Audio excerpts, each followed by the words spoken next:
Welcome to the Virtual Memories Show. I'm your host, Gil Roth, and we're here to preserve and promote culture, one weekly conversation at a time. You can subscribe to the Virtual Memories Show through iTunes, Spotify, YouTube, Google Play, and a whole bunch of other venues. Just visit our sites, chimeraobscura.com/VM or vmspod.com to find more information, along with our RSS feed. And follow the show on Twitter and Instagram at VMSPod.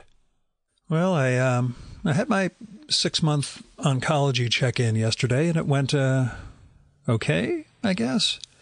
I mean, my numbers are up, but not so drastically that they need to start treatment for my CLL. Basically, the idea is if the white blood cell count doubles in any 6-month span, that's a sign things are out of control, got to get started on treatment, but this is just an incremental jump, although sizable.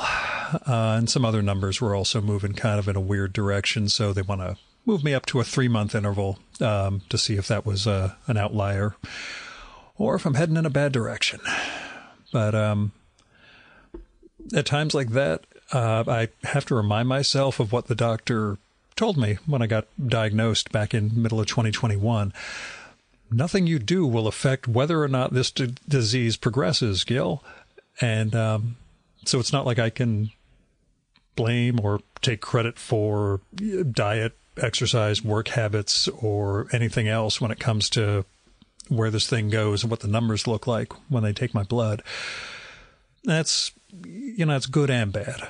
I'm not great about not having some degree of control, or at least culpability, I guess, but this is completely out of my hands. No matter what I do in terms of all that stuff, what's bred in the bone is going to, blood will out, or white blood cells will out, I guess.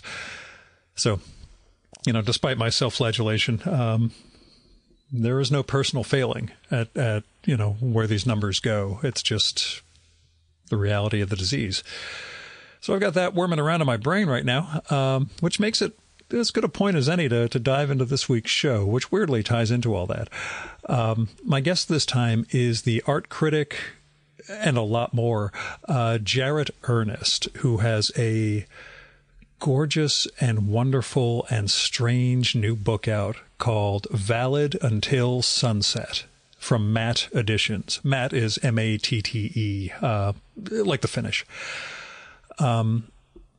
Valid Until Sunset. It is, well, the format or structure of the book is pretty simple. Left side pages are dated, or they're Polaroids by Jarrett, and the facing page is a narrative about each one with the date and location from where the Polaroid was taken.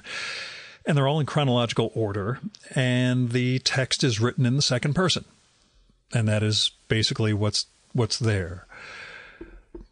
But what's really there is that Jarrett captures a sort of beauty in the elliptical connections among the photos and his writing, and the moments and the associations they capture, and the lives and the art that he encounters. The Polaroids themselves are of, all the stuff that goes into making a life, or at least Jarrett's life. Picture in sunlight holding flowers, painting in his apartment at a different time of day, a friend holding a birthday cake in the moment before blowing out the candles, another friend's grave covered in snow, another grave of one of his literary idols, dicks, men in group sex, wooden toy house on fire, the altar of a church in Italy, details of paintings, moments of friends. It's all captured there in the dreamy and diffuse nature of the instant camera. So sometimes it's blurry, sometimes it's in sharp focus, and it's all accompanied by Jarrett's writing, which weaves together memories and reflections on art and place and grief. And And again, all the stuff that goes into making a life. And well, it's a beautiful book, and it is bewitchingly strange to read.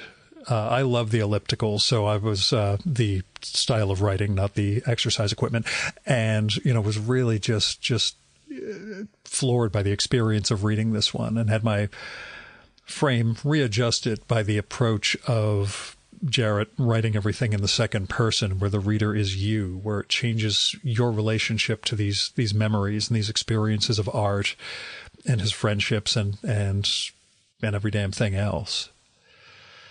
Now, I came across Jarrett when he wrote the intro to Hot, Cold, Heavy, Light, the 2019 collection of art writing that he also edited by the late Peter Sheldall, the art critic at The New Yorker. And when I saw that he's going to have an intro in this spring's posthumous collection of Peter's writing, I hit him up to see about recording. Since Peter was my one, I need to record a conversation with this person before I die guest, when I was fretting over my initial oncology visit back in 2021 when I got the good and bad news. But Jarrett told me he was kind of talked out on Peter. I respected that. And then he said, I do have this new book, Valid Until Sunset, that just came out. So he sent me a copy, and it really is a beautiful, beautiful production of a physical book. It's small. I think it's 60 of the photos and 60 facing pages. It's just gorgeous to look at. Anyway, we recorded around Thanksgiving.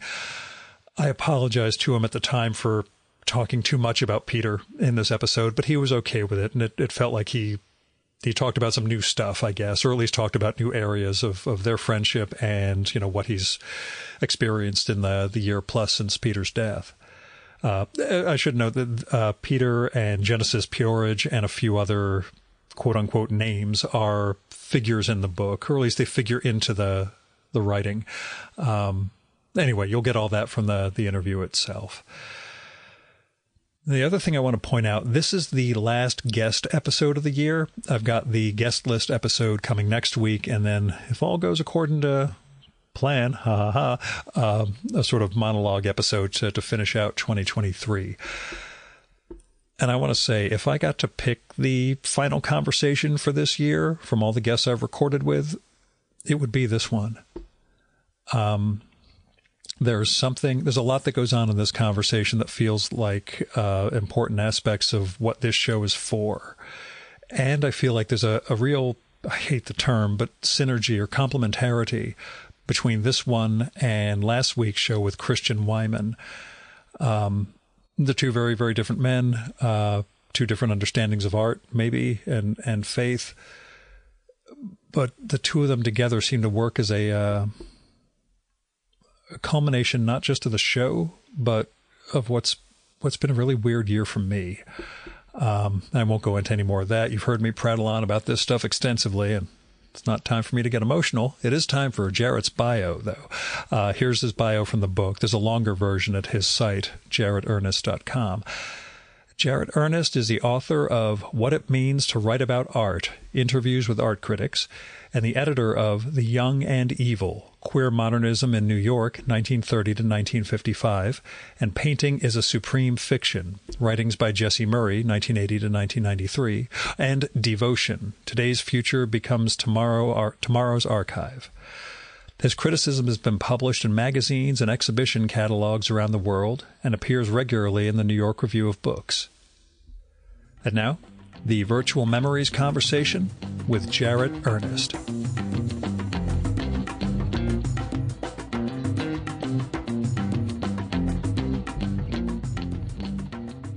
In Valid Until Sunset, your introduction gives us the genesis of the book.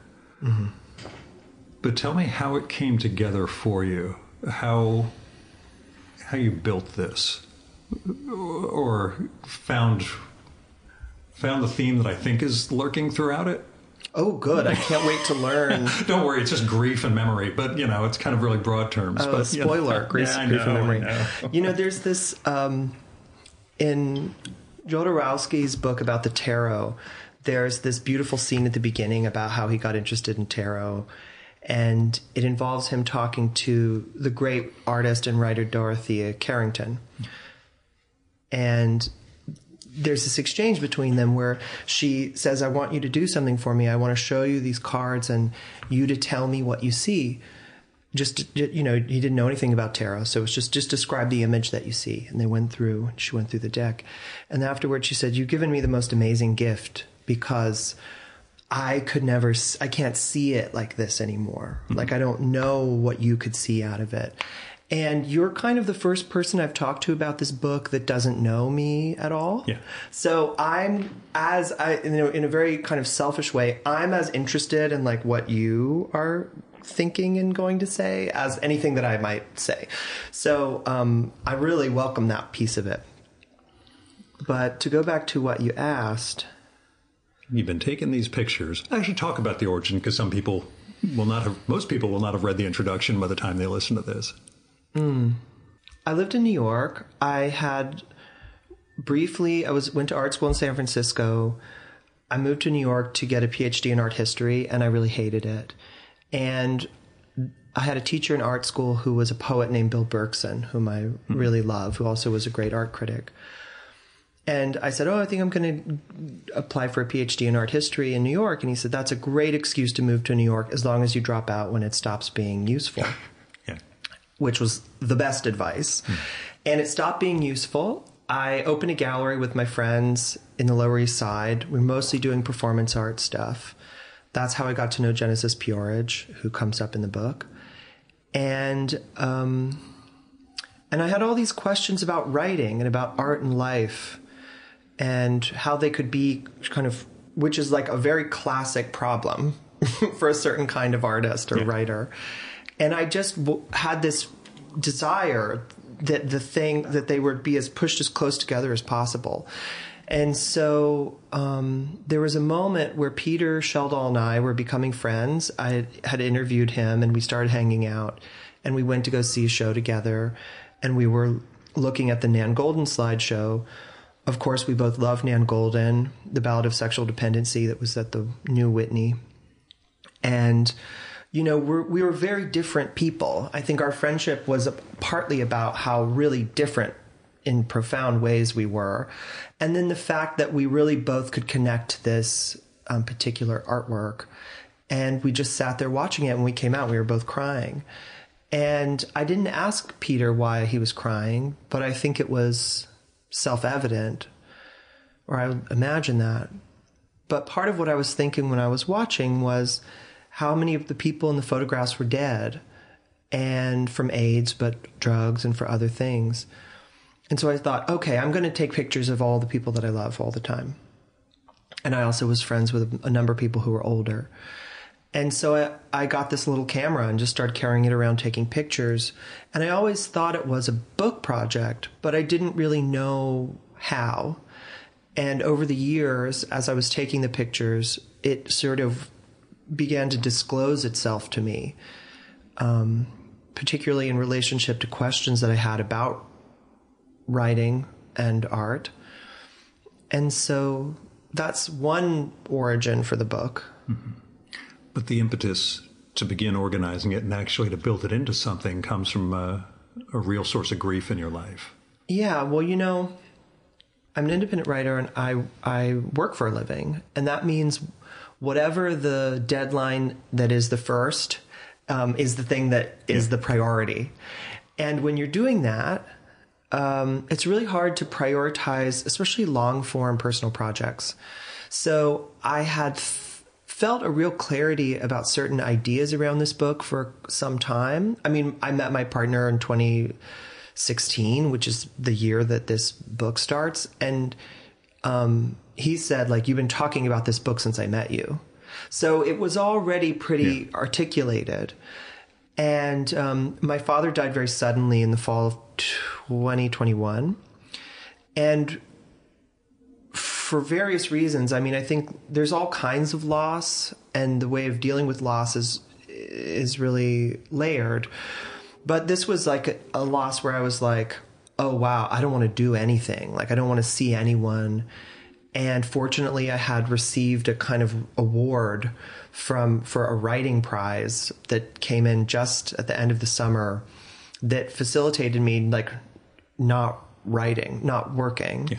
And so all I would do was just like be home and like right now, like look at how beautiful the light is in my apartment and like listen to records. And I thought, well, the only thing I felt like doing was this book project. And so I hauled all the photographs, boxes and boxes of thousands and thousands of photographs to a studio. And I just went every day and worked on them. Mm-hmm. So that's the other impetus. Yeah, but there was a particular emotional lens. I mean, I guess like the thing about my father dying was a kind of entrance into an emotional parameter to the book and the kinds of images that were chosen. That's what I wondered. Would the selection process have been different if it was October of 2020 instead of 21? Yeah, but I think in a way, if it didn't have the kind of seriousness of the space of grief, I don't know that it maybe would have become a book in a way. It's a lot of work. Yeah. Oh, trust me. Milton Glaser years ago said, you know what your book should be, Gil? You take all the interviews and you find the common themes and you do chapters around different ones with excerpts from them. I'm like, in a world in which I didn't have a day job, that would be a great idea, Milton. However, sitting down and actually doing this is, basically it would mean either quitting the job or quitting doing this for a year. But yeah, that sense of, again, grief as the motive principle, I guess. It's not that the book is sad by any means. It's celebratory. Pretty heavy. There are places. It can be heavy, but not sad. It's very meaningful and very profound. It's still in celebrating the people who are captured or alluded to in the writing. I'll talk about it in the introduction so people have heard what the book actually is and how it's structured. But your choice to write it in the second person, addressing it to yourself? Oh, wow. Well, I don't know that it's addressed to myself. I think it's addressed to you. Also, on the subway here, I thought this could all be a Sebald thing where these anecdotes may not be, quote unquote, what happened. But, Well, I think that's also there. You know, it's funny. I did a performance of excerpts of this with a friend of mine last week.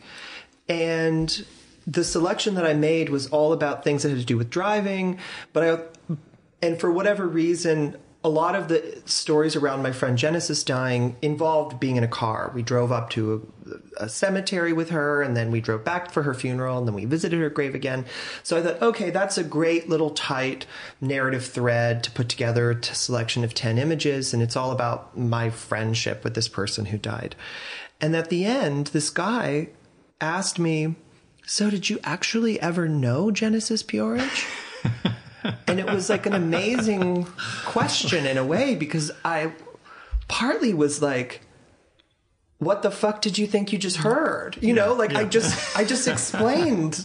It's a very meta world we live in, and everyone not mistrusts, but assumes there's artifice to But, it all. In a way, that was a really interesting question, because I think that's okay. I don't know if it would matter to anyone, really, if everything was true. It matters to me. Factual versus true. What do you mean? It can be factual or not factual, but, true, at least truth in the feeling of what you're trying to get across. I believe in an objective truth over everything. Don't worry. But, Well, like everything in the book actually happened. Yeah. And that's part of there's dates, there's locations, there's photographs, there's like all the things that would normally attest to the objectivity of a series of events. But, I don't know why that would be strictly necessary for someone else. It was necessary to me. Mm-hmm. It's like when I read Nadja by André Breton, do I think like, oh, if he didn't really have coffee with her at this place and her make this drawing, like, this is messed up, like, I don't think so. But no, okay, so what you're saying, I actually had an interesting question about this. Oh, gosh, the Sebald thing? The second person. Oh, yeah, second person. Yeah, well, the second person, Thank you that's for kind of my thread, by the way. That's kind of an effect of the second person. Mm-hmm. And I think that it's the most artificial way to write. And I think that, I was also friendly with Dave Hickey. And one of the books that I'm working on right now that comes out next fall is a collection of Dave Hickey's best, most experimental long-form art essays that were mostly published in catalogs and which have been almost all uncollected up until this point. I've only read The Invisible Dragon, and that was thanks to you with the New York Review of Books when you wrote the piece after he died in the interview, which is, Thank you. My entree to that. I'm glad that you read it. Yeah. So one of the things about Dave was that when he wrote a couple essays that were very, very personal, he switched into the third person. And I think that there is a gift that not being in the first person can give you in terms of how you can talk about things that have happened. And so for me, second person came from, I was at a poetry reading of my friend Simone Carney, who is an artist and a poet, and she had invited some poets to read, and one of the poets got up there and read a poem that was written in the second person. And I thought, wow, this is a really horrible poem, but this is I could work with this, this is a good idea. And so I started writing it in the second person as a way, because I don't think I would talk about really embarrassing or really painful things in the first person, because the technology of the first person in writing, it's just as artificial as the second person. But we have different tropes and different stylizations around what's permissible within the first person. What does it mean about you? And I think there would have to be so much more kind of caveats in a way that people who write in the first person use. It has to be very self-denigrating often in order to make it, you're like, my life is so fabulous, and then you have to show about like how you have toilet paper on your foot or something. Undercutting yourself. And I'm not really interested in that actually as a writer. And it didn't really make sense for this book. So I think there are things that I couldn't have written about unless in this particular form. And then I found writing in the second person to be very addictive, actually. It was a very particular kind of voice that sits at a very specific kind of abstraction to the things that you're describing. And to say it didn't really feel about me because it was about you. Like, you did this. It's also written in the present tense. Yeah.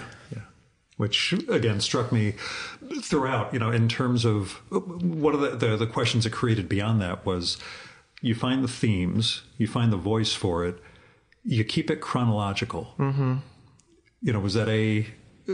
Did you see it as a constructed timeline, a sense that this is you, this is the audience life, a sense of, to me, it feels like a travelogue in space and time. Yeah, I think that's fair. I think there's a lot of thematic stuff around the travelogue in there at the level of form. I mean, in a way, it's kind of a road story. But it's a road trip through time, too. I mean, you are traveling into the present, you're traveling into the pandemic and beyond. There are things we sort of see coming, even when a person is alluded to, when we know person X is not going to be around in a couple of years, and what this is going to mean. Well, I had always intended it to be non-chronological or anti-chronological. And when I selected the images, which I selected first before there was any writing, a lot of the structure came out of the images themselves. Like, I wanted images that had certain recurrences or echoes with other images. And I just dealt with them in like an art studio with these blow-ups of them pinned to a wall in a grid. And I would move them around and pull things out, put things up. And so the whole book, essentially, some things got pushed and pulled later, but it was basically the structure was the images, and the images were chosen first. Yeah. Then I had to sit down to write. And I started looking at the images, and then it just seemed totally arbitrary, like what should go in what order. Yeah. And then, like, things happen in sequence, or like they have meaning because something happened before them.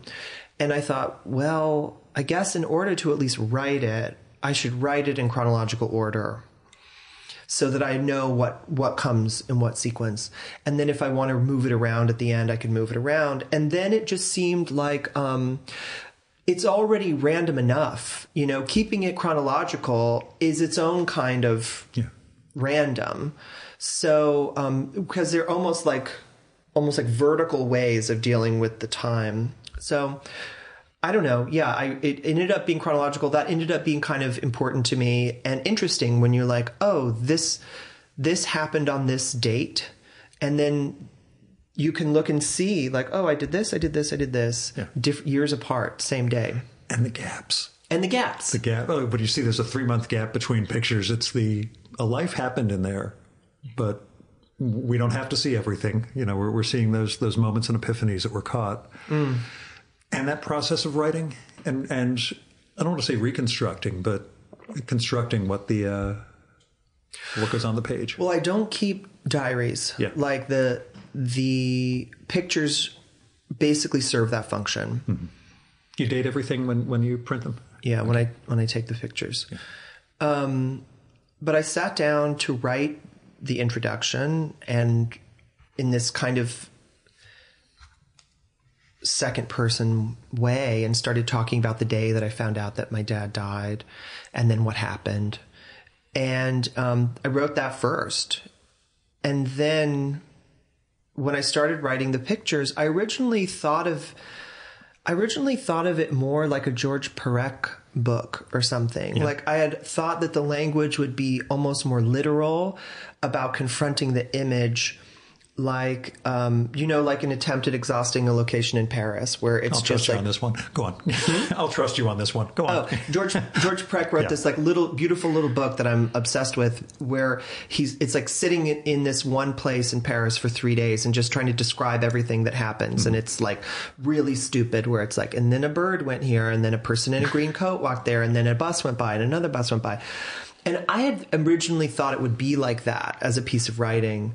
Would be about looking at the image and seeing what I can see in it and what I can't see in it. Like, what's the thing in the picture that I can't tell what it is from a picture and I can't remember it. And that's how I kind of started.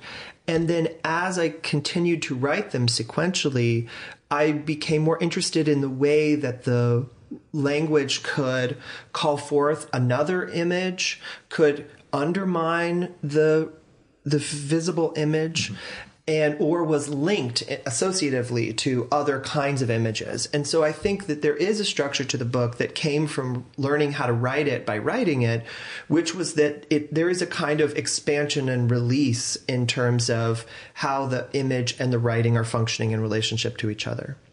I don't know if you felt it that way, but that's how I felt it. Once I got to the end. Yeah. Well, once I finished and started seeing threads and structuring to it. Again, I found it absolutely, I'll say compelling. And just in terms of what the suggestion of the image is. At times the text is almost unrelated to it, and then, threads back to it in ways that I found, for me, fascinating, because I like the oblique. Things don't have to be, a direct thing.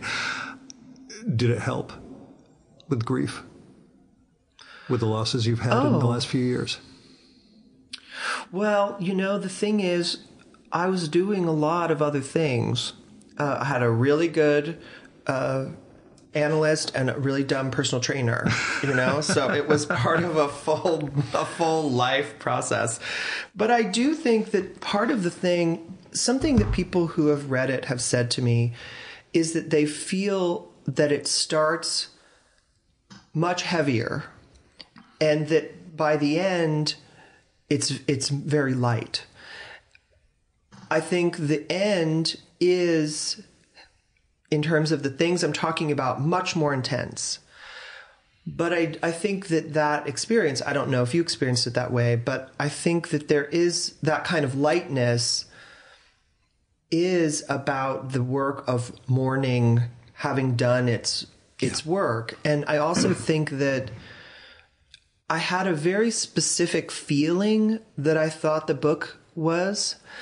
And as time went on, I knew that I was getting farther and farther away from that feeling. And then I thought, oh God, I have to finish this before I no longer can access like what this book is. Which is where I am now in a way. I feel really outside of it. Yeah. I mean, there is a sense, it's something I wrote about my dealings with psychosis last weekend in a non-psychotic way. But the degree to which we'll say traumatic, I hate that term, but the heavy experience is too difficult to take in at the beginning, and we sort of keep it spinning at a distance and just look at little facets of it, and eventually we can get closer and closer and start taking in what's there as we get less damaged, I guess, or recover from whatever the experience was. This book, in a sense, turns celebratory to me. It gets, again, not happy, but it celebrates life, and it celebrates, Well, in a way, it also ends. Peter was alive when I was working on this book. Yeah. And even though I knew, he was ill, he had this miraculous recovery, I had no expectation that he would die before it was done. And then he did, and he also died in probably the nicest, best case scenario of death. As Jerry put it, he was on deadline. He went upstairs, took a nap, and that was it. And I think that, I also think that gives something to the structure of the book too. The very last thing is Peter's in the introduction because that's part of when I bought the camera, and then Peter's the end because that's when he died, and he died in a very peaceful and very loving way, listening to Beethoven in his home with his family. You know what I mean? It's like best. He knew he was dying. He reconciled himself to all of these people over time, and he had all of his facilities. So in a way, it was sort of like, okay, there's also a way to die that is not horrible. Can we say parallel fathers for you? Ooh, I know. You could. Say, I would resist it. I would resist it because my relationship to Peter, that is the structure. It's there. That's there in the book. I would say my relationship to Peter was so not like a father figure relationship. That doesn't mean that it wasn't complicated or whatever. But it is set up. My dad dies, do the thing with Peter. My dad dies, and then Peter dies in the book. That's there.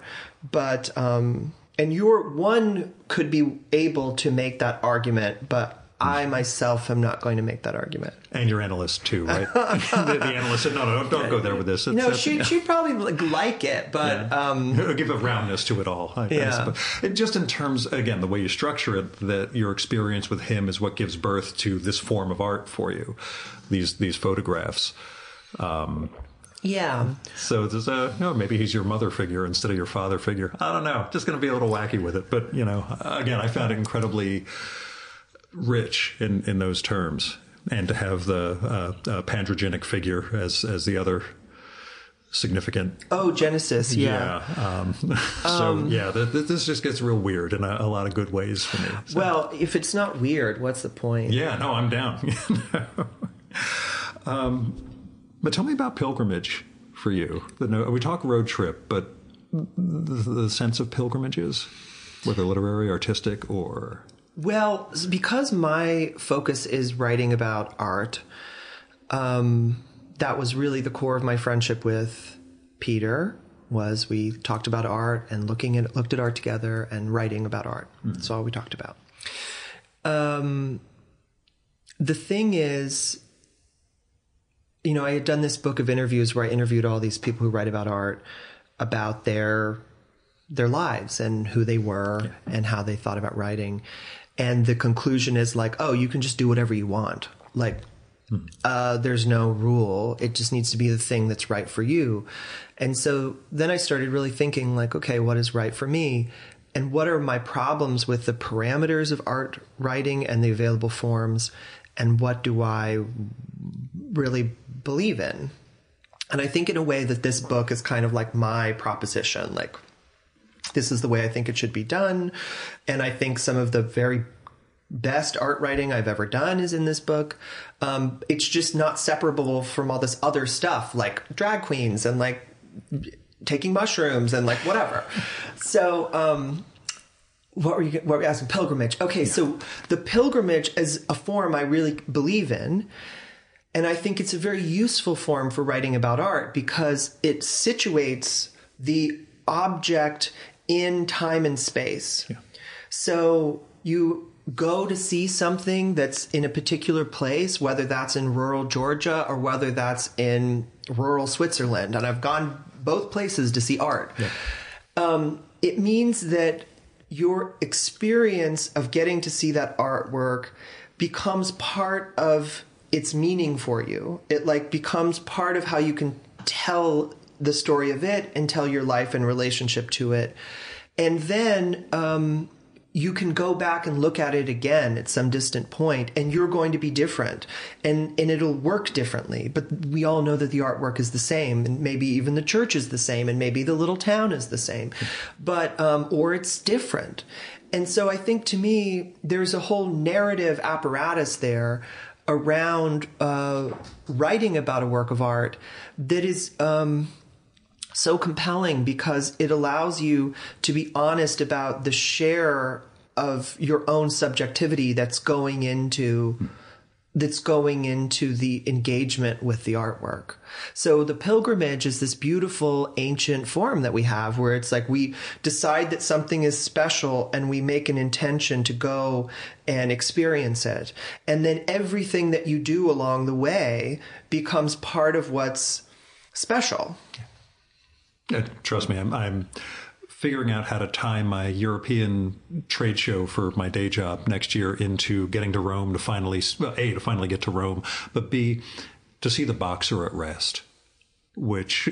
And what does that mean to you? Why do you want to go see it? Jerry did a two-page spread on it in New York Magazine maybe 15 years ago that between that and the Tom Jones story, The Pugilist at Rest... I have to go see this sculpture. Never thought I had to. Took up drawing and spent weeks working on the face of the Boxer once. And since then, I've done a couple of studies of photos of it. And I thought... Wasn't that sculpture at the Met? All those years ago. That's why Jerry did the two-pager. I remember that. I unfortunately did not. So because I always said, I'm in New Jersey, I'll get into New York at some point for this, and never did.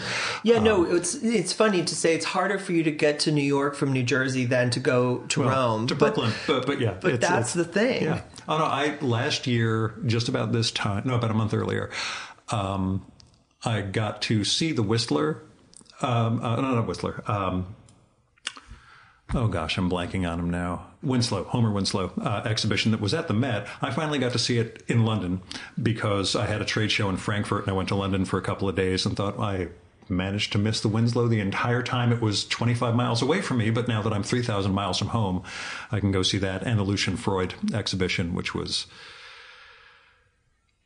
real weird. I have a weird tangential relationship with Freud through interviewing Celia Paul, one of his oh yeah, she's great about her book. Yeah, we did both books, and on that trip I actually got to sit down with her after going to the Freud exhibition, and that was some weird conversation from there. And then she said we should draw each other, which was really terrible because I only took up drawing like a year before, and she's Celia Paul, so I'm like, okay, I'll try this, but we're not going to show each other, right?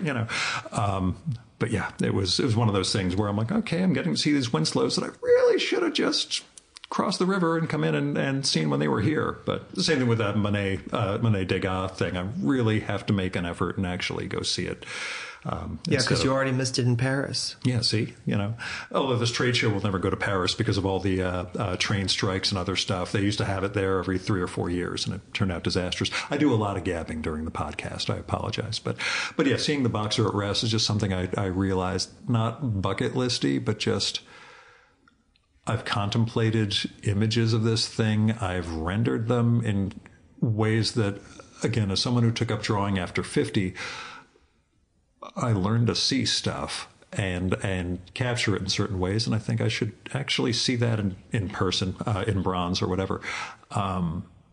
It'll mean something different, I think, than what I get from, the stills, I suppose. Well, I had a long time obsession with this early story that D.H. Lawrence wrote about Etruscan places, about the Etruscan funerary tombs and the funerary paintings and stuff. And I loved that piece. And it is a travelogue. And I was like, oh, okay, I need to go and see them.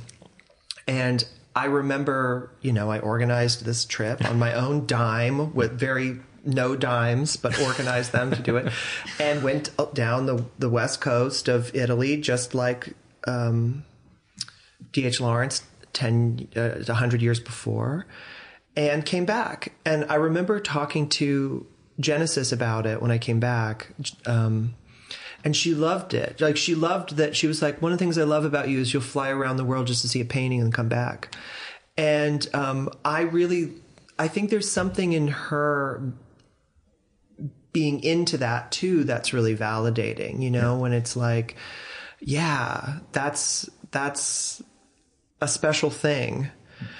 And so I think maybe in a way I hadn't thought about until this moment, there's something about that D.H. Lawrence piece that's related. I don't write about it in the book.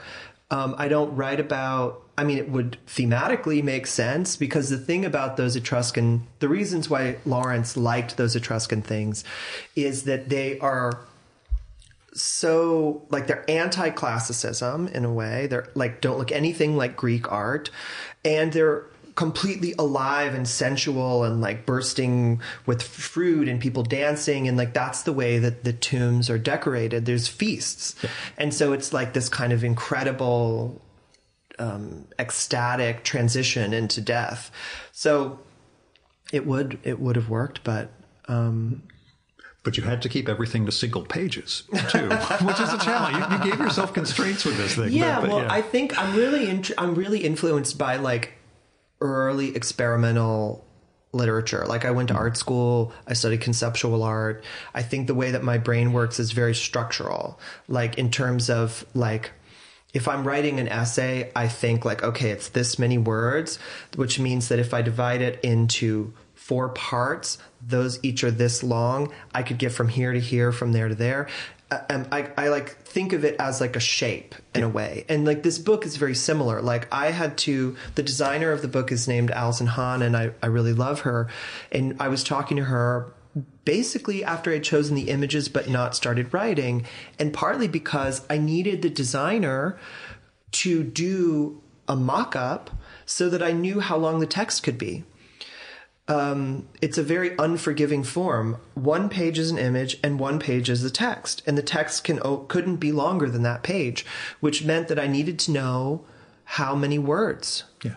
And so the concision and everything else ties into it's an old line from Hegel, quoting Goethe, that to be great one must limit oneself. That's the only thing I say to try to be smart. Frankly, I picked this up in grad school. I'll stick with that. Everybody thinks I know more than I do based on knowing quoting Goethe. Ooh. Yeah, he's smart. I better not say anything smart around him. And that's how I intimidate everyone. They think I know a lot, but really, I'm just a little sponge. But it did put me in mind with the pilgrimage idea and the accidental pilgrimages, because a month or 2 before reading this, I got a postcard. I mail a postcard out every day. I do this postcard a day practice. I just send to different people all over the place. One guy who wrote me back said he was on a big road trip and passed, of all things, the Robert Henri Museum while he was driving. Didn't get a chance to turn around and go back and see it, but was floored. And of course, I did. I saw it and turned around. Gave me one of the postcards from it too. I don't have any synchronicity type connection, but it was that sense of, if you see a sign like that, chances are you should, turn around and see was that really what I just saw, and go back and check.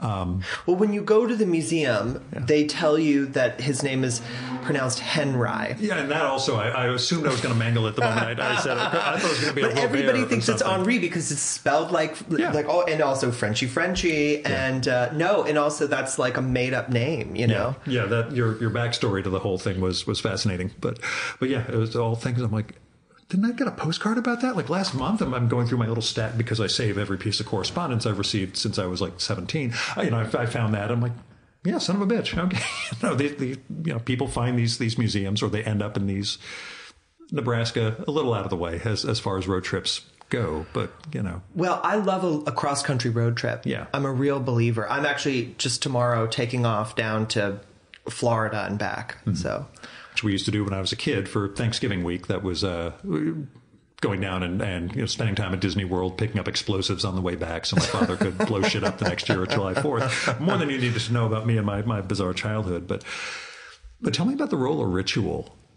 I'll just leave. In what could you just give me a little more? Like, in what sense are you thinking about it? Not in terms of daily writing practice or anything, but your relationship with Genesis. From what I know of them, the sense of, we'll say the whole cut up Burroughs, Jason, etc. Degree of ritual and what that means in terms of divining meaning in the world. We can leave it there, or you can open that up to other forms of ritual behavior that you have when it comes to art, writing, life, etc. Well, in a way, Genesis was really important to me in the sense of, she's really genius. And I know a lot of really brilliant people who are amazing, like you were saying before we started recording. Genius is its own thing. It's its own thing. Yeah. And Jen really was that. It wasn't like something she turned on and off, and she really lived her ideas in a very extreme way that is really my natural setting. Like, I like that, to be in that place. And so I think that with Jen, it was sort of like, how can you make your life, take your life or your own experience as a material itself, and your own consciousness and the way that you interact with people, and to change it, or that in a way that it could be malleable or refigured. And that, once she said to me that was sort of the artist's job, is to be this question mark in reality. Like, what if it were different? How could it be different? Ritual is something, it's such a big topic, and it's like such a highly theorized topic in many different ways. But the way I think of ritual is a shape that you give to something to make it special or to give it meaning. And you can do that about anything. It's just a way of thinking about your life and your activities as a way of actually thinking about it, to say like, oh, I'm going to, just with intention, like the way that you make the coffee in the morning, the way that you have a cup of water. I don't know if you read my haiku for Business Traveler zine when I sent it to you, but you yes, did my a whole coffee thing making about is coffee. very, very ritual in its way. But it was very elaborate. But I think there's a way in which you say, like, well, this is special. I'm going to think about this in a particular way. That to me is sort of what ritual is, and I think in a way that's sort of at the heart of like what makes something an artwork or not an artwork, or why I find that boundary between art and life stuff so not necessarily permeable, but such an alive moment, because it is so potentially activated by your own perception of it. And I think, in a certain level, I just want everything to be beautiful and meaningful, meaningful all the time. And that's sort of a lot of work, but also what else is there? I'm hip. That's why I will go around sitting right for conversations with people, trying to find that moment of interaction where we kind of hit on this unfoldingness of two people looking at each other and gabbing. Right. Well, it's like, it's a normal thing that we're doing. We're having a cup of coffee, but in a sense, by putting this kind of magic frame around it, that we're having this conversation that will be have this other purpose, it then like has a different kind of weight of significance in terms of what it is we might talk about Sure. and how. And some people tell me they speak completely differently in this format than they would if we were just shooting the breeze with no microphones. I don't have that differentiation. Basically, this is my persona I've discovered over 10 plus years of doing this. I'm like, oh, this is the person I was meant to be, asking questions and shooting the breeze with people. And, you know. Well, that's a beautiful thing to realize. It was part of the dying, not dying business. When I had, and I've talked about this, when I had my, you know, do I have 6 months left to live or another 30 years? I realized it's a question I have about interviews. Do you consider them art? Oh, you know, I did them so intensely for a period. Yeah. And then I decided I sort of didn't like doing them anymore. But I'm now going back to it. Do I consider it an art? I don't know. It depends on the conception. Sure. I'm thinking of a couple book projects right now that are sort of interview based that are, to me, it's really a kind of big structure question. And maybe I'm always going back to that. Yeah. But it depends. Not like most things, like most of it, sure, say they're art. Most art is not good. You know, it's a very small percentage of things where you're like, that's a great artwork. So, you know, I think that in the scheme of things, it's probably the same proportions with a conversation where it's like, how often does it really rise to the highest level of itself as a form? Probably not that often, but it could. Why not? It reminds me, and I read your interview with David Saleh? David Saleh, I never the know how painter. to pronounce it. And Janet Malcolm had obviously done that big profile of him and asked why he does so many interviews. And it was just, it's a way of making stuff without actually having to do the work. You know? Well, I think that when I started doing interviews, it's because I didn't know how to write. And that's what I was wondering. What did you learn from the, you know, I mean, you mentioned the do what you want, but that's still not enough. What did you really learn from sitting down with all those art critics? Well, so as I said, I went to art school and I went as like a painter. And then I was focused on conceptual art, basically, when I was there. I just took whatever classes I wanted to take. And the thing about the San Francisco Art Institute, and maybe part of the reason why it no longer exists, is that you didn't have to really learn anything, which was perfect for me. You know, I graduate with zero marketable skills or like no technical knowledge. I went to Hampshire College. All right. So you have the same process. I'm a lobbyist for the pharmaceutical industry now, but you know, I'll fill you in on that later. But yeah, it's. So I knew what I was interested was thinking about art and talking about it. And that's what I did there. And I knew I could do that. And I didn't know how to write. I never thought about language as a material. And I had this teacher who encouraged me to write, where, you know, he said, you have all these bratty little opinions. Why don't you write them down? And so then I thought, okay. And then that was part of dropping out of graduate school was I thought, okay, I'm going to learn how to write. That's not what happens in an art history PhD program. None of those people know how to write either, and nobody talks about it. And so that was like really weird. And then I thought, okay, like I'm going to have to do this on my own. You know, I'm going to have to really figure it out. And so that's when I started doing the interviews. Mostly I was interviewing artists for a long time and asking them about their work. And what I learned from doing the book of interviews with art critics, I think in a way it was really freeing. But in another way, I think, you know, it's interesting when you said that about your kind of confrontation with death and realizing like, oh, this is what I'm good at. This is who I am. I'm going to do all these things. And I think it's like such a cliche because it's real, you know? Yeah. And I think, you know, one of the things Genesis would always kind of ask, and one of the things she kind of represented to me was like, what's the most fabulous imaginable version? And like, why aren't you doing it? Like, what are the practically, like, what are the barriers between the thing that is the most incredible thing you could imagine and what you're doing right now? And when push really gets to shove, it's all in your head. Like the things that are keeping you from doing it. And so I mean, it's like, yes, it's money. Yes, it's access. Yes, it's these things. But those things, We figure out those things. They're not that mysterious. It's like if you have clarity of intention, you can figure out the thing.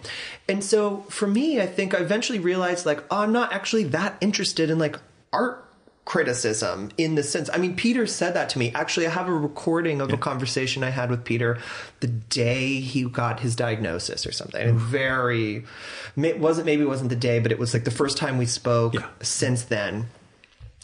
And we have this whole conversation and I'm like, what do you want to do with yourself? And he was like, I just want to do everything I'd normally do, but like with more attention to it.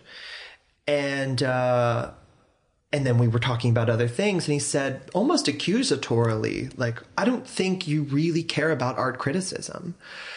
And I said, yeah, no, I don't care. And, which is funny because I really dedicated a lot of kind of put a whole lot of years into that. Into art criticism. And I don't mean it in like a real sense. Like I feel like I'm the most, I'm the biggest believer in the possibility of writing about art as a vital and beautiful thing. We just don't have it right now. And I think there are all kinds of structural reasons for that, but we could have it if we wanted it. And if we had the ambition to do the most fabulous imaginable version. Yeah.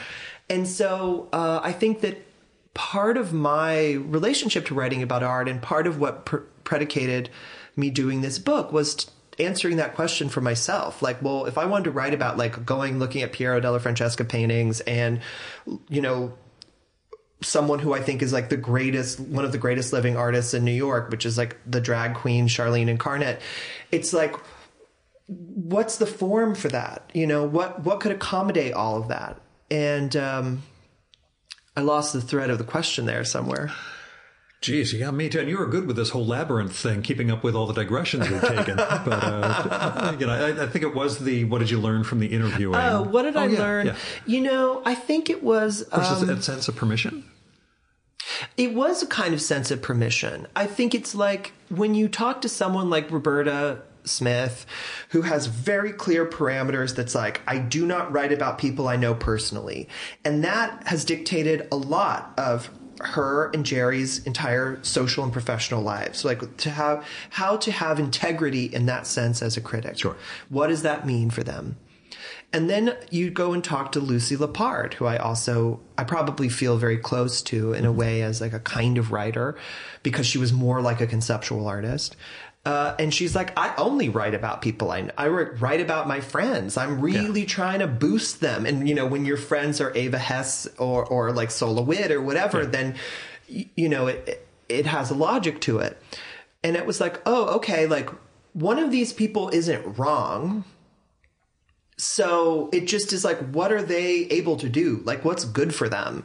What do they want to do? And I thought, oh, well, like my writing could be way weirder and way longer and way kind of sexier and more beautiful and like more fun, which is, you know, something that someone might actually want to read, which I think is the big problem with the state of art criticism, is that nobody reads it because nobody wants to read it, and nobody's writing it like it should be read. It's like as though you're supposed to eat your Wheaties or something by reading some review. It's like, who fucking cares? Show me something. But Peter got me to Storm King.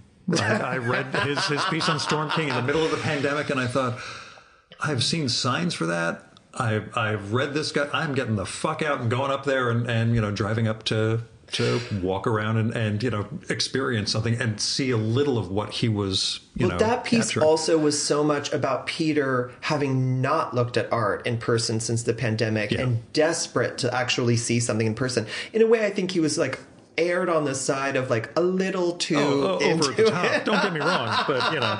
But it's because it was about that moment. Yeah. You know, it was like the first time during the pandemic where he could go see something in person. Yeah. And you know, and the book that is coming out of Peter's in the spring, at the beginning of next year, that's kind of the concept of the book, where it takes that I'm dying essay. I always called it his I'm dying essay. It goes from the I'm dying essay until he died, and everything in between in chronological order. Because a piece like that Storm King piece has its own merits. You know, a piece of Peter's, no matter how not incredible for the Peters scale, it's still incredible in the rest of the world. That's going to blow you away. Well, it's just better than most other any other writing that you can find about art. Fine. However, when you start seeing it as a totality, as what it was that this person did when he thought he was dying in 6 months, and, you know, what he wanted to do was look at art and write about it. And so when you see this piece, like the piece on Storm King, within that chronology, which it's like, this is his life, this is the time it took. And it also additionally becomes a portrait of the contours of the last few years, where it's like, in that time, Peter was like, I'm dying, COVID, war, presidential election, Black Lives Matter. Like, it then also becomes this portrait of everything that the art world was doing in reaction to this too. So that's kind of the concept of this, The Art of Dying book of Peter's. But at least you didn't have to put a thematic structure on it the way you did with the first book. You know, at least you were freed up to just work with it chronologically instead of hot, cold, heavy, light, and you know, kind of having to figure out what fit what category, I guess. So, you know. Well, you know, it's back to my love of the chronology. I was going to say chronology helps. It works. You know, it gives you okay, we're just going with this, and he's written all these great pieces. And how often did you guys talk? Because I sort of get every day. Yeah, Salt said it was daily for him, and you know, given that we live in 2023 where people don't actually have phone conversations, I wonder about that sense of just, you know, just going to sit down on the phone and talk with Peter, or, you know, what it's like, given that so much of our, I don't know if you're generally phone avoidant like most people. I'm not. Okay. I prefer to talk on the phone. Oh, yeah? I would rather someone call me than send me an email. Or sit at a table with you. I'm just kidding. You seem pretty comfortable sitting here with me, so, you know. I don't know, some people like to do the remote thing. Or I prefer in person, and so when Peter... the bulk of our friendship was seeing each other in person. When he, so part of the story was that after he got sick, his apartment burned down, which was like a Book of Job fucking story, where it's like, oh, you have 6 months to live and your apartment burned down. And then they moved upstate during the pandemic, and that became challenging because it was harder, you know, we weren't seeing each other in person all the time. It was a haul getting up there. Yes, 3 hours. I had no GPS coming back. Yeah, exactly. Yeah, I still think part of me was still lost up there, because I eventually figured out, oh, wait a second, I'm going parallel to where I came up. Okay, I can reconnect, but I think, you know, the signal wasn't there. It would mostly be, you know, we would read each other drafts of stuff that we were working on, and we would talk a lot about writing stuff and shows. So we just talked all the time. I mean, Peter really liked talking to people on the phone. Mm-hmm. So he had a number of people that he would call. Yeah. And, you know, Dave Hickey was very similar. Like I just had lunch with Ronnie Horn, the sculptor, and Ronnie was saying, you know, Dave used to call me. I never met him in person. He would call me and we would have these conversations, and he really meant a lot to me. And, you know, in a way, I think that that's its own kind of intimacy, I think, talking on the phone like that with the voice.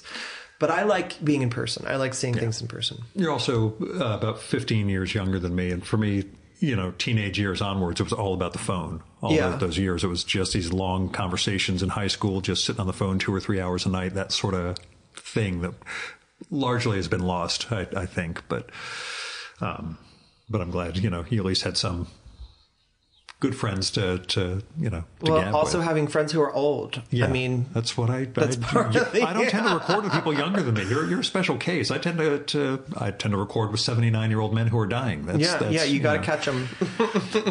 Tell me about performing Ballad Until Sunset. You mentioned this performance, but you also, in the afterward, I guess, you mentioned performing it in New Zealand. Yeah, well, I think that because the voice, when I was writing it, the voice felt like a very performative voice to me. Mm-hmm.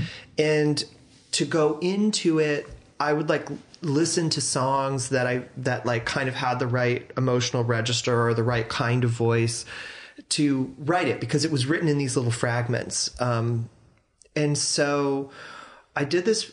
I had always thought that it could be a performance. And I still I did this performance. I did a version of it that was more like just a reading in New Zealand.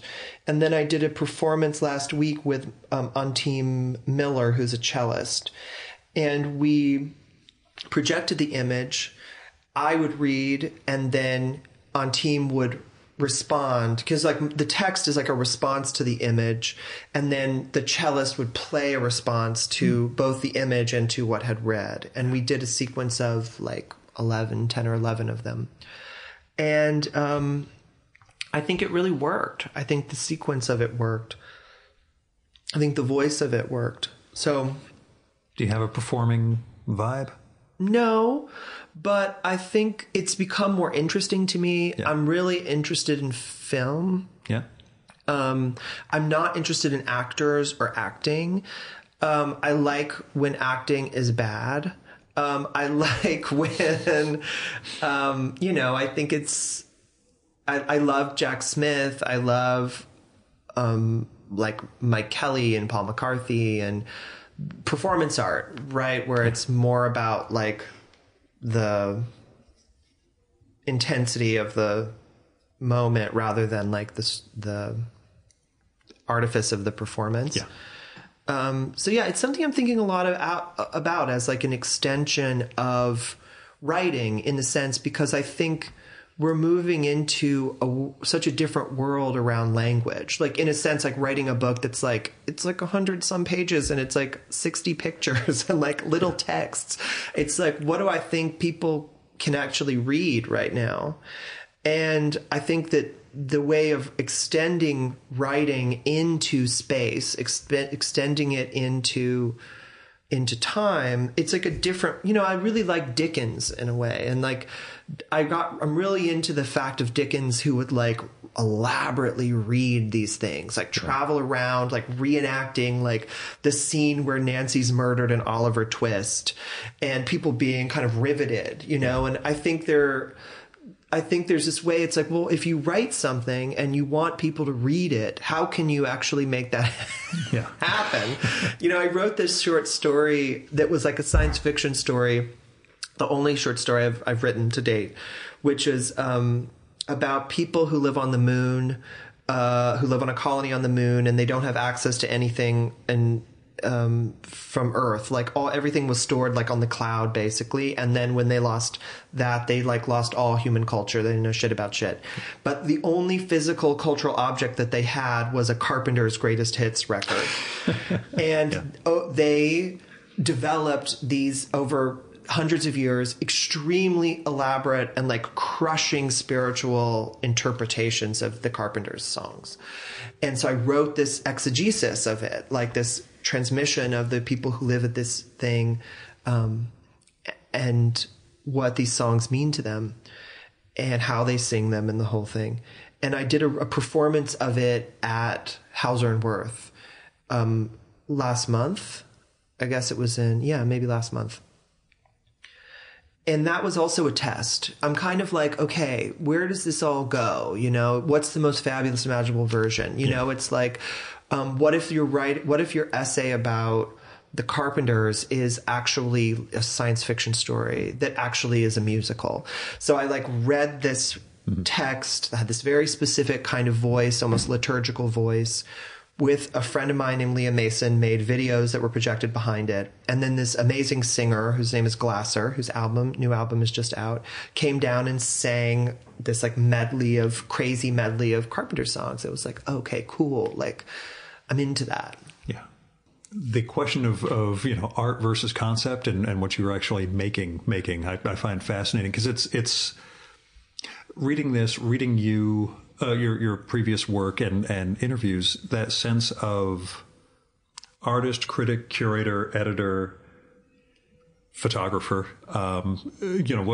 whether there's a strict definition or whether all these things are essentially a continuum for you. And now we've got performer too. That's not an A. What is art? But, well, the way that what isn't, I guess. The way that I write about art, that I've come to understand what's interesting to me about writing about art is I write about people that I'm in relationship with. I write about artists that, like, I'm in the middle of writing this book-length essay about Dana Schutz. And I've known Dana for over a decade. I've talked to her hundreds of times in her studio, looked at those paintings, talked with her. And I now realize, like, look, one of the things about interviews is that the interviewer is bringing a lot to the table. And there's all kinds of strategic elements of that in varying degrees. Like, and I don't know what you mean at all. And everybody has to kind of learn what works for them. Yeah. Like, in terms of, like, how do I communicate that I am emotionally available or intellectually available to someone, that I'm nice or whatever. And I always felt like like that to make people comfortable. And I think you have developed, when you talked about this persona, a very clear relationship of what that is. Like, what is the lane in which you can, like, connect with someone and then you can go somewhere. I always felt I was bringing so much information to the table, because it's like I'm very intense and have really strong ideas about stuff. And I only like things on a certain level, in a way. Like, I'm not like a casual person. Yeah. And so my relationships with artists that I'm very close to, is very deep. Like, I spend time in the studio. I watch them make work. I talk with them for hours.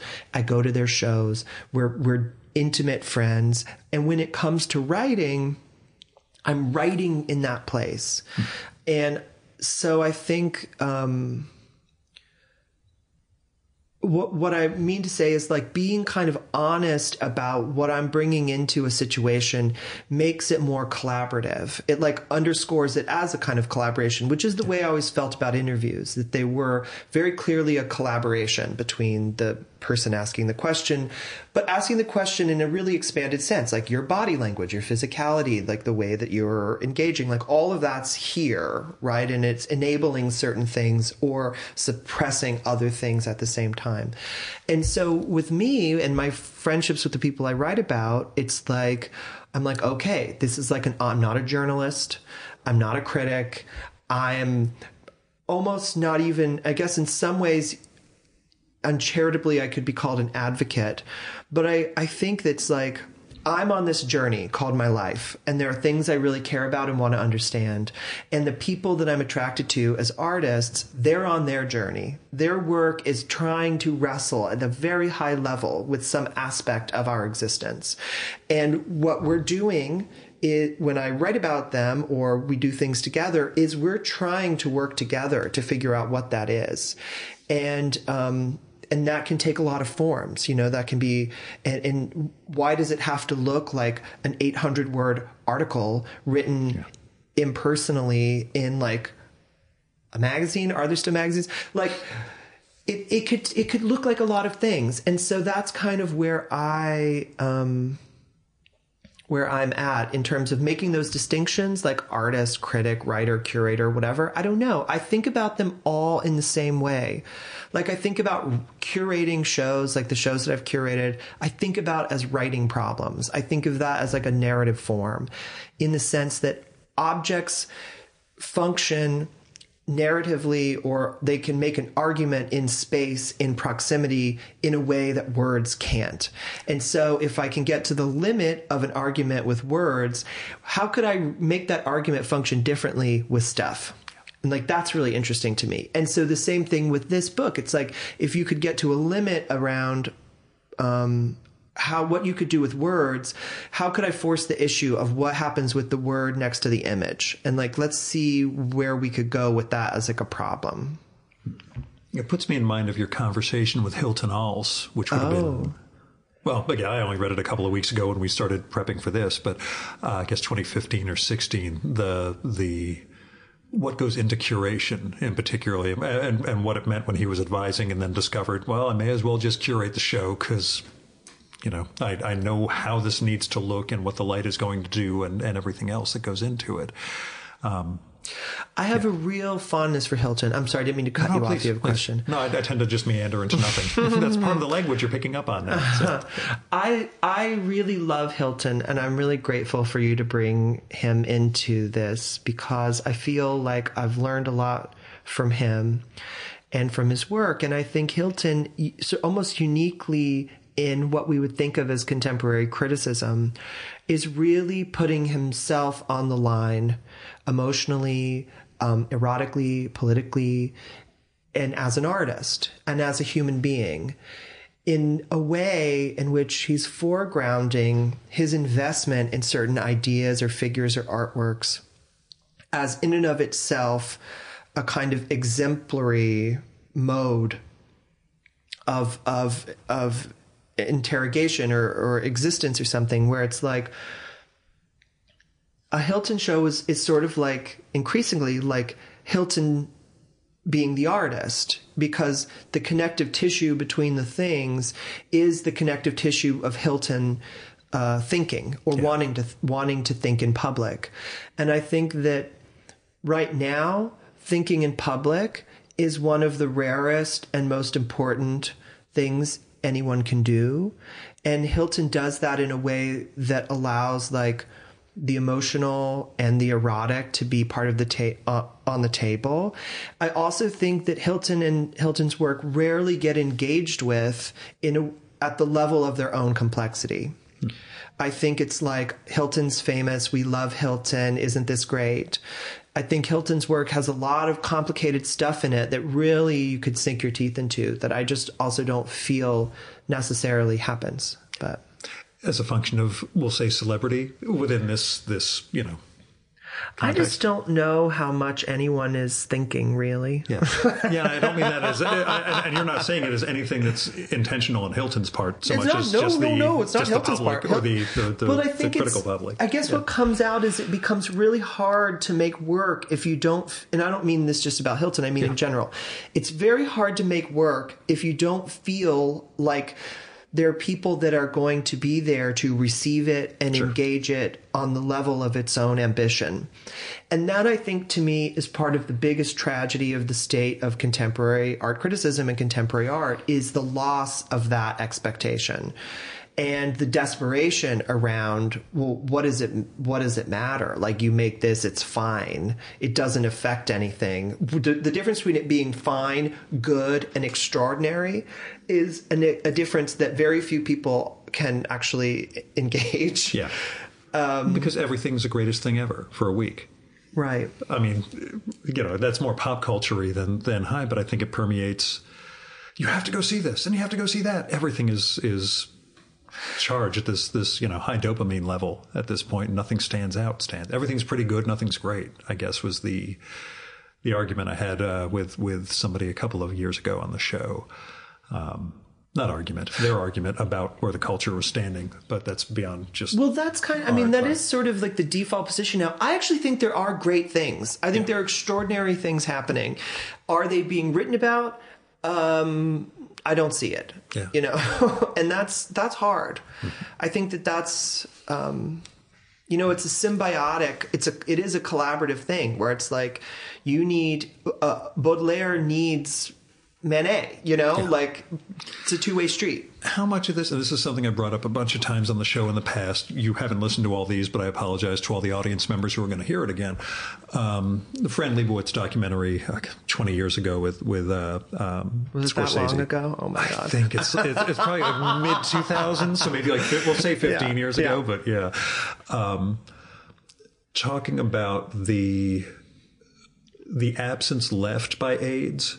The artists, everybody who didn't get to become mature and would have been able to mentor younger people into opera, into fine art, into other aspects of culture. And I know obviously this is an era that you focused on, in your work. As a straight white guy with nothing, seriously invested in art, how wrong am I? Or is that, that absence? Oh, well, I mean, that's one of Fran's great lines, where she said, like, the true tragedy of AIDS is the death of the audience. Yeah. Who understood that. Thank you for putting it more succinctly than I just did. Distinctions of form and nuance that, what she was talking about was basically the loss of a level of collective intelligence.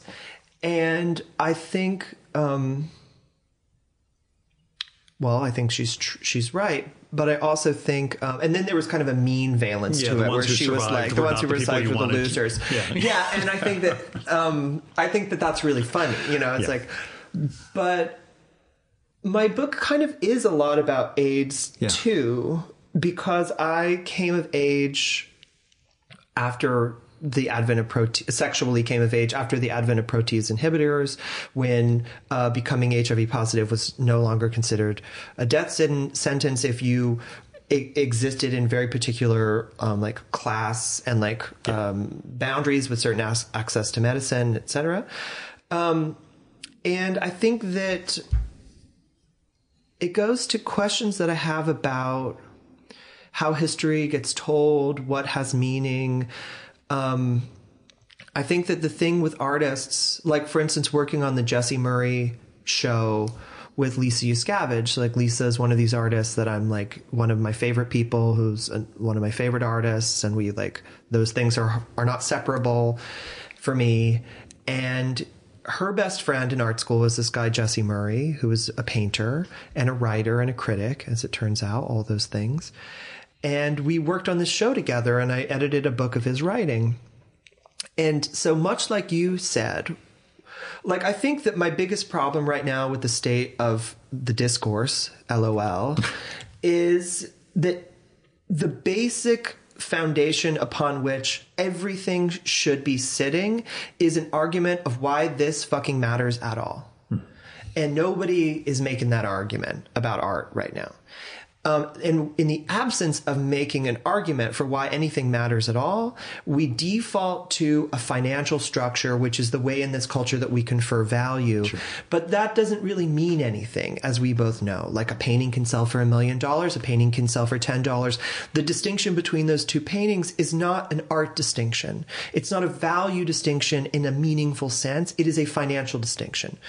So the thing that, how do we describe value? Where do we start? The ground zero of meaning. Both in the case of Peter's book, as I described it, the new book, The Art of Dying, and in the case of Jesse Murray, where it was like this person was given a death sentence, a very painful and stigmatized death sentence. And what he decided to do with his remaining hours on earth were make paintings and write poems. And that is the most basic level of meaning making that we have. It's like, what do you do with your time? And thus, that confers, that illustrates the value of doing this thing with our lives, making something out of it. And I found that extremely beautiful. And it's imbued in the objects and the writing themselves, inseparable from them, but also as a story, it allows people to access what is important about what this artist did. And so I think like the question of how we spend our time, like what we want to think about, it's very important to me around what criticism is, where it's almost as though the problem with the feed, the social media feed, is that people are taking whatever is being shoveled into their consciousness rather than making those kinds of discernments. And I think, like, for instance, when we were just living through the Barbenheimer thing, I was like, I'm not watching either of these things. I refuse to be forced to reckon with this, with the amount of time I have in my day as the thing that's worth thinking about. If the fate of theaters rests on Barbie and Oppenheimer at this level of financial and like cultural generality and financial investment, maybe we don't have theaters anymore. I don't know. Maybe we have theaters that are for 30 people that like we watch a projector. I think that the size of the culture, the idea of how big an audience is supposed to be, is really antithetical to the kind of work that I'm interested in. And it is not the place in which those kinds of meaning arises. So yeah, I guess for me, it's ultimately like, who are you beholden to? What is your audience? Someone like Peter, writing for The New Yorker, he felt he had an obligation to the culture to grapple with things that passed a certain threshold. And that mostly meant major museum retrospectives in New York City. So it'd be like, there's a Cause show at the Brooklyn Museum. I would never write about a Cause show. Literally, you couldn't. I would crawl over ground glass not to write about a Cause show. And I was talking to Peter about it. I didn't go with him. I often would meet him at shows, and we would like talk out loud, and we looked at stuff. I didn't go to him with that show. I was traveling or something. But we were talking, and the thing that really interested me about the way he wrote about it was it was the right tone. It was a very interesting way of navigating that it wasn't hair on fire. This is completely idiotic and terrible. And it wasn't condescending. Yeah. It was like, this is not good. And I'm looking at it as something that's not good, but that exists. And I'm explaining to you why it is like this. It isn't like it wasn't like a clickbait assault. Right. Yeah. But it was clearly negative. It wasn't negative, but it wasn't crazy. Yeah, it wasn't a hatchet job. It was just a weird way in this culture. I think that's the hardest thing to write. Yeah. You know, it's not like, this is the end of civilization, which is what we got with like the Picasso show at the Brooklyn Museum, you know? Yeah. Where it's like, oh no. Where it's also like, this is very barely dignifiable to write about, but nevertheless, this is the culture, you know? And I think that Peter was like, that's his job. He was like, this is my job, and I write on that level. And I think that maybe that's a kind of criticism that is gone or is disappearing. There are very few people who are structurally in a position where they have a job. Sure. That's their thing, you know? Yeah. Like Roberta and Jerry and Holland and whatever. Like, I could count on one hand the people that have this kind of job. And I think, you know, I read things and I think, well, if this didn't exist, probably be okay. Yeah. One of the things I thought was interesting from the first collection with Peter was about the Hot, Cold, Heavy, Light. Yes. The Wolfgang, I'm sorry, yes, the first collection that you work with him on. I've got the previous ones sitting on my shelf also, which I had him sign everything when I went up there. The Wolfgang Tillmans review where he changed. You know, he saw stuff in there that he thought he was, I think it was that, you know, he had Wolfgang Tillmans is the last thing he ever wrote. Is that what you mean about the MoMA? Was that at the? Oh, yes, that's right. It wasn't from that. That's going to be in the new book. Wires. Yeah. No, that's going to be the end of the forthcoming book. And that was I don't want to say a change of heart, but, you know, one of those things where it was, there are things in here that, you know, there's a lot of things that, you know, there's no point in seeing, but there are things in here that are actually jumping out and grabbing me in ways I didn't expect. I mean, we walked through that show together, and I was really nervous about it because I knew he was like, I'm not that interested in Wolfgang Tillmans. Yeah. And I was like, well, you know, I mean, he's kind of an important artist. But also, like, I'm not really that, you know, I had no opinions either. No. Yeah. But I was just like, you know, I also think, like, just like trashing a Wolfgang Tillmans show is like not that interesting either. And he was in a wheelchair at that time, going through the show, and walking through the first gallery, it was like, he was ecstatic. Yeah.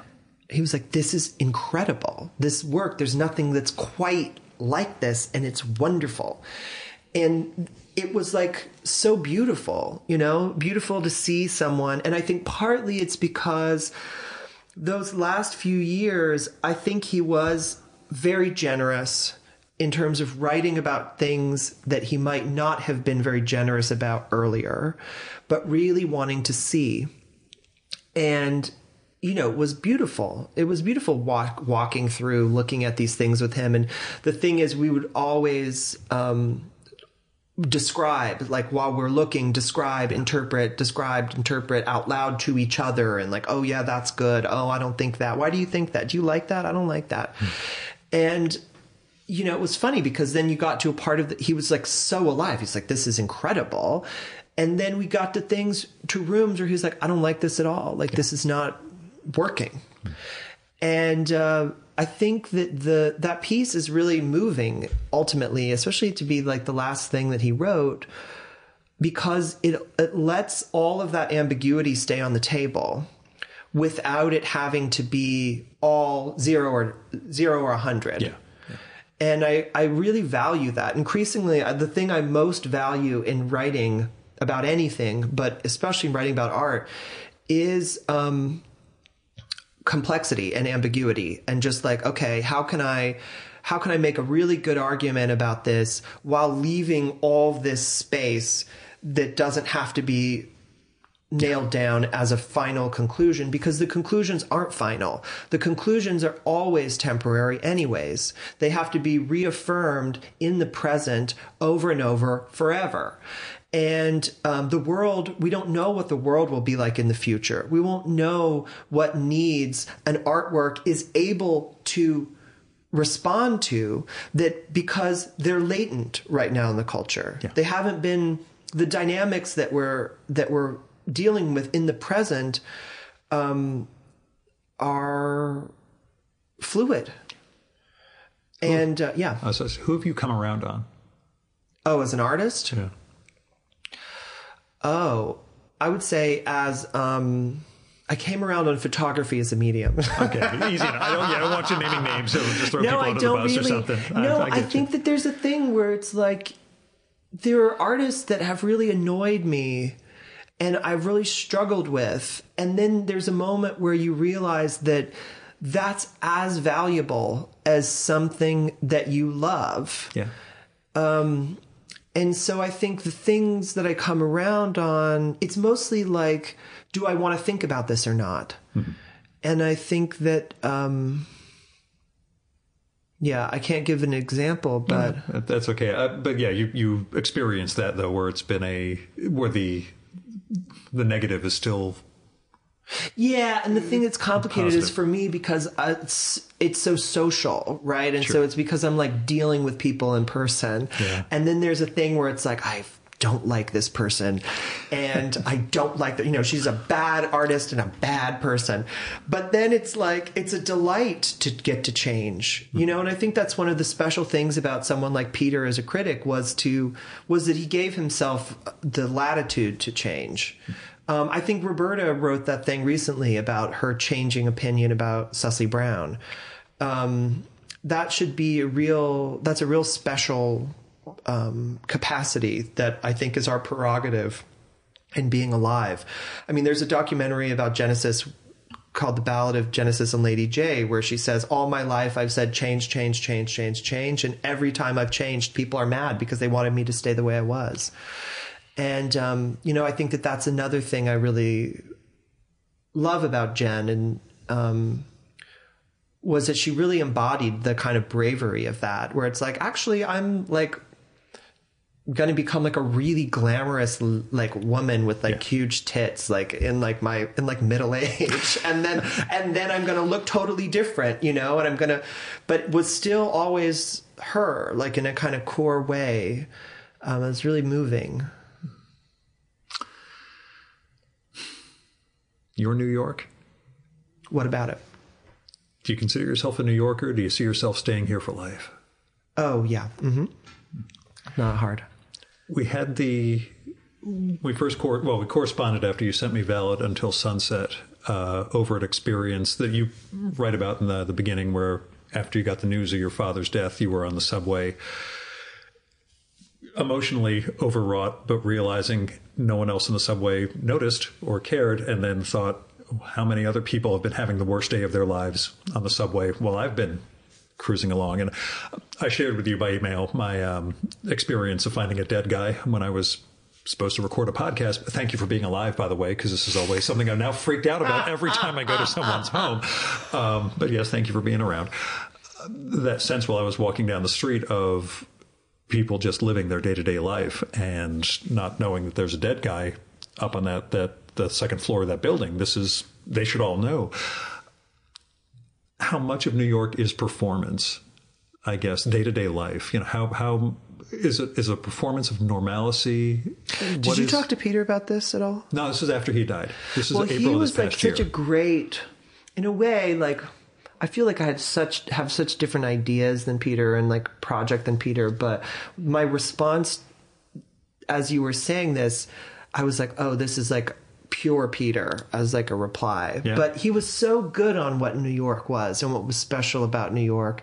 And one of the things that he said that I like steal is, he says, you know, when someone's really beautifully dressed, that's a public service.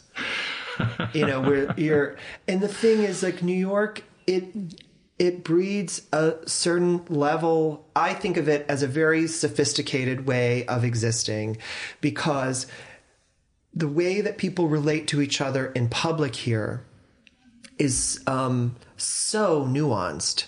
Like, we all know how hard it is to be living here, and everybody's doing their own thing, and you see people whose lives are vastly different from yours. Your backgrounds are different, and you're all living together. You're all in the subway. You're all like walking down the street. And I think that is like it's moving. It's really moving. And it's something that it's hard enough. It's hard to live here. The quality of life is low, and it's expensive.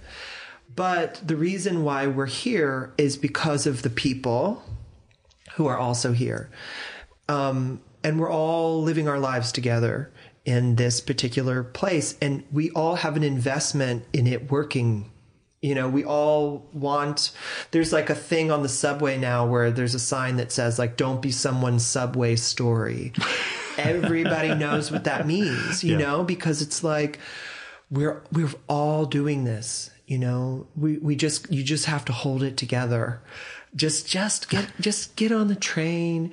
Don't be annoying to other people. Be annoying at a certain limit, and look good enough. You know, be kind enough. And I think that it really inculcates you into it socializes you in a way that I really appreciate. Was there a moment you felt like you belonged? Or was it pretty much day one when you got here? Yeah, immediately. Yeah. I always wanted to live here. Yeah, and that's the other beautiful thing, is it's like you all... Look, and Peter would say this too. Maybe he said this. I can't remember if he said this or not. But it was like No, he did. It was, speaking of the theater, where it was like... Everybody who's in New York is the very best person at the thing that they're doing wherever they came from. So it's like every chorus girl on Broadway was the biggest thing in her town and is extraordinary. It is not a way of diminishing. It is to say everyone here is amazing and normal at the same time. That our normal is amazing. And that's actually just the right attitude to have in life, where it's like, yeah, this is reality and it's totally extraordinary. And I get to go on the subway in a couple of minutes and head back. Yeah, with a new attitude. I'm going to come out. I'm not going to be someone's subway story, although it will be that guy with his hair. You can't imagine what it was like sitting next to him. But you know, that's all I try not to impose otherwise on people. So, yeah. But Jarrett, thanks so much for the time and for Valid Until Sunset, which is a beautiful and unique book as far as actually, let me ask that. What was it like seeing this as a book? As an object? Yeah. Because I've had too many PDFs sent my way by authors. I'm like, I don't want to see this on a screen. I want to. Yeah, it doesn't really work as a PDF, actually. It really is about being an object. And it was conceptualized with the designer very, very closely. I love it. Yeah. No, it's a strange thing because in a way, it's very intimate, right? It's like my life and pictures or whatever. But also, it's now a thing in the world, you know? It's not me. It's not something I have to carry around in my head. And so it just gives me joy to see it as an object going into the world. I have no idea what will happen to it. I just hope that the people to whom it is addressed receive it, you know? It's like a message in a bottle. So I'm waiting to learn about it from the outside, from where it goes and who it's for in a way. Maybe I'm waiting to see who it was for.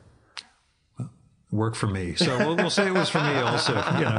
Again, we're very different people in some respects, but the threads going throughout this book really worked for me.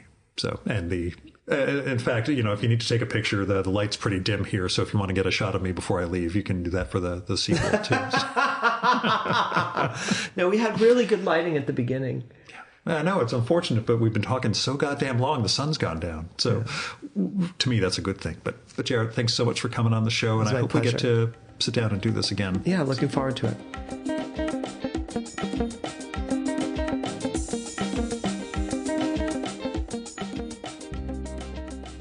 And that was Jarrett Earnest. His new book is Valid Until Sunset from Matte Editions. It's Matte. I'll have a link for that in the show and episode notes for this one. It's an art publisher, so you might not find it on Amazon or bookshop.org or other places like that. But again, I'll have a link to it so you can find it there. Also, the Fran Lebowitz documentary came out in 2010. So not 20 years ago, but, we're getting there. Oh, and I saw the Don't Be Someone subway story sign on the subway right after I left Jarrett's place to get back to Manhattan, and I did my best not to become someone's subway story. Now, Jarrett's got an Instagram account, but it doesn't do much there. It is angelic_transmissions. He also has a Substack that he publishes occasionally, which is Angelic Transmissions, all one word and spelled like it sounds. Now, you can support the Virtual Memories Show by telling other people about it. Let them know there's this guy puts out these conversations with artists and writers and all sorts of fascinating creative folk every single week. By the end of this year, it'll be 50 episodes, provided I come through with that monologue after Christmas. But anyway, every week, we'll say. You can also help out the show by telling me what you like and don't like about it and who you'd like to hear me record with or what movie or TV show or book or piece of music or art exhibition or theater or whatever you think I should turn listeners on to. You can do that by sending me an email, by sending me a postcard or a letter. My mailing address is at the bottom of the Substack that I put out twice a week. Or you can leave a message on my Google Voice number. That's 973-869-9659. That goes directly to voicemail, so you don't have to worry about getting stuck in an awkward conversation with me. And messages can be up to 3 minutes long. So if you go longer than that, it'll cut you off. Just call back, leave another message. And let me know if it'd be okay to include your message in an upcoming episode of the show. You might have something interesting to share with the listeners, but I would never run something like that without the speaker's permission. So leave me a message and let me know if it's cool to share with everybody else. Now, if you got money to spare, don't give it to me. I mean, I've got that Substack. There's a paid tier. There is no paywall content. It's just hey, I want to support Gil and this crazy thing that he does. But really, if you got money to spare, especially, end of year and Christmas and all this stuff, give it to people in need or institutions. You can find people through GoFundMe, Patreon, Kickstarter, Crowdfunder, Indiegogo, all those other crowdfunding platforms. And there'll be people who need help with medical bills or rent or car payments or getting an artistic project off the ground or launching their podcast, whatever it is. With institutions, I give to my local food bank every month, make occasional donations to the Poor People's Campaign, Freedom Funds. I make targeted election contributions, but I'm a lobbyist, so that's strategic on my part. But there are all sorts of things you can do with your money to help build a better world. So, I hope you will. Our music for this episode is Fella by Hal Mayforth, used with permission from the artist. You should visit my archives to check out my episode with Hal from the summer of 2018 and learn more about his art and painting. And you can listen to his music at soundcloud.com/Mayforth. And that's MAY4TH. And that's it for this week's episode of the Virtual Memories Show. Thanks so much for listening. We'll be back next week with another great conversation. You can subscribe to the Virtual Memories Show and download past episodes at the iTunes Store. You can also find all our episodes and get on our email list at either of our websites, vmspod.com or chimeraobscura.com/VM.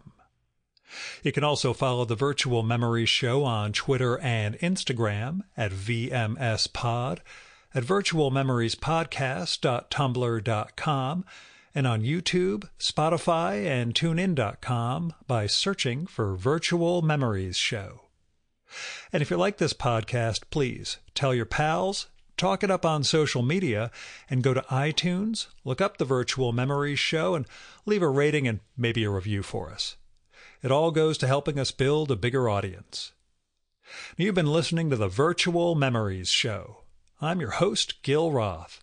Keep reading, keep making art, and keep the conversation going.